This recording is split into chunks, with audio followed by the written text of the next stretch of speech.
Good morning বন্ধুরা, কেমন আছো তোমরা? আশা করছি খুব ভালো আছো। তো চলো নতুন আরেকটি ব্লগ নিয়ে তোমাদের সামনে চলে আসলাম। তো এই দেখো আমাদের ছোট্ট মতো একটা বাগান আছে, তো এখানে আসলাম আর এখানে কি নতুন নতুন চারা উঠেছে এটা আর কি দেখাচ্ছি তোমাদেরকে।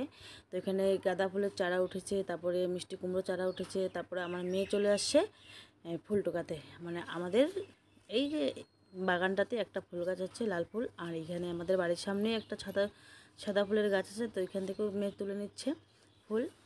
তো চলো এখানে আমাদের তো এই বীজ কটা হারিয়ে গেছিলো পুঁইশাকের, তো দেখতে পাচ্ছি কদিন পরে দেখতে পাচ্ছি এইখানে উঠেছে চারাগুলো। তো বেশ ভালো, এখান থেকে উঠিয়ে নিয়ে লাগাবো।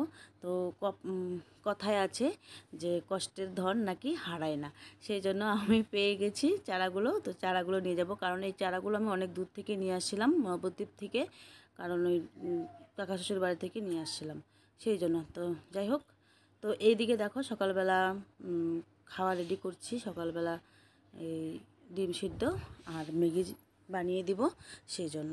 তো দুই মেয়েকে দিয়ে দিব ম্যাগি আর ডিম সিদ্ধ, ওরা খেয়ে নিক, তারপরে আমি রান্না বসিয়ে দিব। আর তারপরে ওরা খেয়ে দিয়ে নিবে, তারপরে স্কুলে যাওয়ার সময় আরেকটু খাবে, ভাত খেয়ে চলে যাবে স্কুলে। আর এখন আমি রান্না বসিয়ে দিচ্ছি, ডাল আর ডালের চচ্চড়ি বানিয়েছি আর ভাত। তো ডালের চচ্চড়িটা একদম খুব টেস্টি হয়েছে, আর তোমরাও খেয়ে নিও। এরকম করে ডালের চচ্চড়ি বানালে ভালোই হয় খেতে, তো তোমরাও খেয়েও ট্রাই করো। তো এখানে দেখো ওরা ভাত খাচ্ছে, ভাত খেয়ে স্কুল যাবে, সেই জন্য।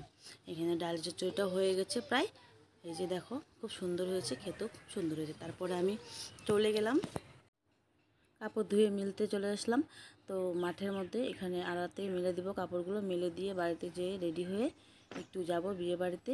তো বিয়ে বাড়িতে যেয়ে আর কি একটু এই হাতাতে আর কি একটু করে দিয়ে আসবো, সেই জন্য আর কি। তো চলো বিয়ে বাড়ি যাই। আর যাচ্ছি হলো বিয়ে বাড়ি। ভিডিওটি ভালো লাগলে লাইক, শেয়ার, কমেন্ট, সাবস্ক্রাইব করো প্লিজ বন্ধুরা।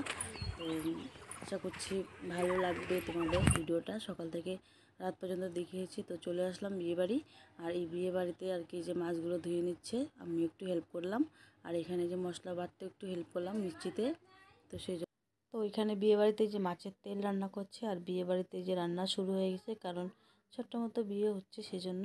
আর তো বিয়েবাড়ি থেকে চলে আসলাম, আসার পরে এখন এই যে দেখতে পাচ্ছ বাবুকে নিয়ে একটু রাস্তায় যাচ্ছি, কারণ ও বাড়িতে থাকতে একটু ভোর হয়ে গেছে, তার জন্য রাস্তাতে নিয়ে একটু ঘোরাঘুরি করাচ্ছি, নিয়ে চলে যাবো বাড়ি গিয়ে। তো তাকে যাবো বিয়েবাড়ি আবার। তো এই যে দেখো বিয়েবাড়ি চলে আসলাম। তো আসলে বিয়েটা একদম তাড়াহুড়োতে হয়েছে। তো তো বন্ধুরা ব্লগটা কেমন লাগছে আশা আশা করি কমেন্টে জানাবে সবাই। তো ভালো থাকো, সুস্থ থাকো, পরের দিন আরেকটা নতুন ব্লগ নিয়ে চলে আসবো তোমাদের সামনে। তো চলো টাটা বাই বাই, নতুন ব্লগের সঙ্গে দেখা হচ্ছে তোমাদের। ভালো থেকো, সুস্থ থেকো।